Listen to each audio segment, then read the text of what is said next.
Tu as déjà remarqué que tu tombes toujours sur le même genre de personnes, que tu attires des partenaires qui te ressemblent dans leurs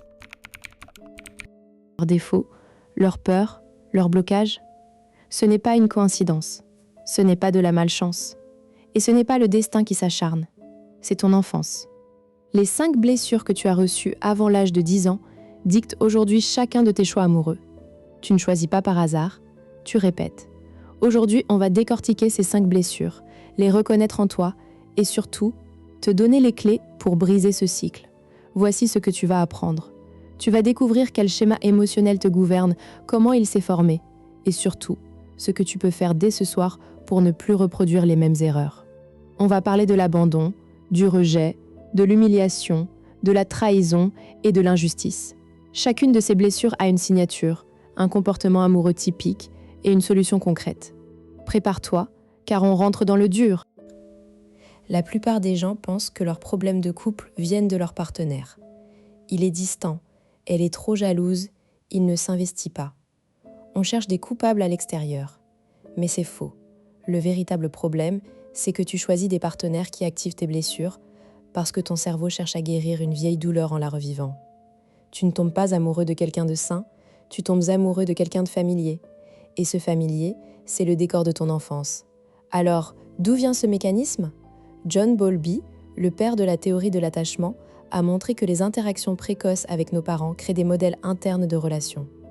Si tu as appris que l'amour est conditionnel, instable ou douloureux, tu vas inconsciemment reproduire ces conditions.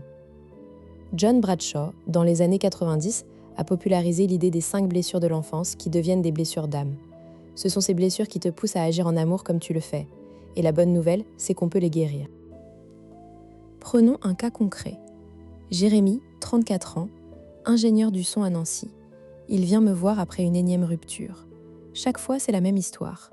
Il rencontre une femme, il s'investit à 200%, il la couvre d'attention, et puis au bout de quelques mois, il devient de plus en plus anxieux. Il vérifie son téléphone, il a peur qu'elle parte, il la comble de messages, il s'oublie. Et invariablement, elle s'éloigne. La dernière, Camille, 29 ans, graphiste, lui a dit « Je n'en peux plus, tu es trop collant, j'étouffe ». Jérémy est dévasté, mais il ne comprend pas. Il est persuadé d'avoir tout donné, d'avoir été parfait. Mais en creusant, je découvre que Jérémy a vécu une blessure d'abandon massive. À 5 ans, sa mère a dû partir travailler à l'étranger, le laissant avec son père, lui-même souvent absent. Il se souvient de cette sensation de vide, de ne pas être assez important pour qu'elle reste. Aujourd'hui, face à une partenaire, la peur de l'abandon le submerge au point d'adopter un comportement de contrôle. Il ne donne pas de l'amour, il achète de la sécurité, et ce comportement, inverse, pousse l'autre à fuir. C'est le cercle vicieux classique. Alors, décodons ça. Jérémy reproduit un schéma. Il choisit inconsciemment des femmes qui ont besoin d'espace, un brin indépendante, parce que cela correspond au profil de sa mère.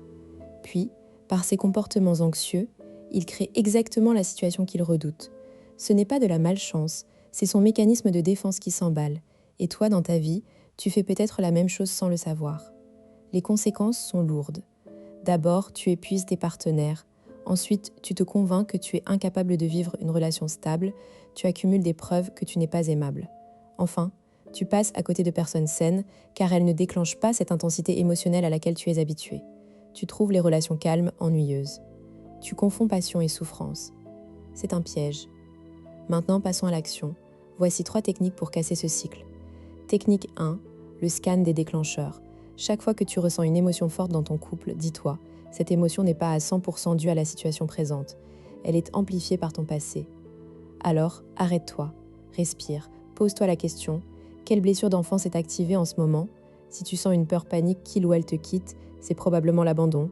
Si tu sens de la colère face à une critique, c'est peut-être l'humiliation ou l'injustice. Identifie la blessure et tu gagnes 50% du combat. Technique 2. La lettre non envoyée. Prends un carnet. Écris une lettre à ton parent ou à la personne qui t'a blessé enfant. Exprime tout ce que tu n'as pas pu dire. Ne la poste pas. Cette lettre, tu vas la lire à voix haute, seule chez toi. Puis, tu la déchires. Ce rituel permet de sortir l'émotion du corps, de ne plus la projeter sur ton partenaire. Fais-le 1 fois par semaine pendant 1 mois. Technique 3, le contrat de réalité. Avec ton partenaire, si tu en as un, ou pour ton prochain, établis une règle claire. Dis-lui, j'ai tendance à un comportement lié à ta blessure, par exemple devenir demandeur ou me fermer. Si ça arrive, j'aimerais que tu me dises cette phrase. Là, tu parles à ton passé, pas à moi. Je suis là, je ne pars pas. Parle-moi de toi. Cette phrase, dite au bon moment, désamorce la réaction émotionnelle et te ramène au présent. Tu vas peut-être penser que c'est trop simple, que tes blessures sont trop profondes. C'est normal. L'enfance, ça laisse des traces. Mais ces techniques ne sont pas magiques, ce sont des exercices. Comme un muscle, tu les répètes et elles deviennent des automatismes. Tu n'es plus esclave de tes blessures, tu les gères. D'autres objecteront que leur partenaire est le problème, pas eux. C'est l'excuse classique. Mais regarde la réalité. Si tu changes de partenaire et que le même scénario se répète, le problème commun, c'est toi. Pas pour t'accabler, mais pour te donner le pouvoir. Tu ne peux changer que toi-même. Et en changeant tes schémas, tu changes ton attractivité. Tu attires des personnes différentes. Alors, prêt à arrêter de répéter? La prochaine fois que tu sens une émotion forte monter, souviens-toi. Ce n'est pas de l'amour, c'est une cicatrice. Et les cicatrices, ça se soigne. Tu mérites une relation apaisée, pas une répétition de tes douleurs. Maintenant, tu as les clés. À toi de les utiliser. N'oublie pas, la guérison commence par la conscience. Sois indulgent avec toi-même, mais ne laisse plus ton passé diriger ton présent. Tu as le choix. Choisis l'amour libre, pas l'amour blessé. Si cette vidéo t'a aidé, like et abonne-toi. Partage-la avec quelqu'un qui en a besoin. Et surtout, mets en pratique. Pas demain, maintenant.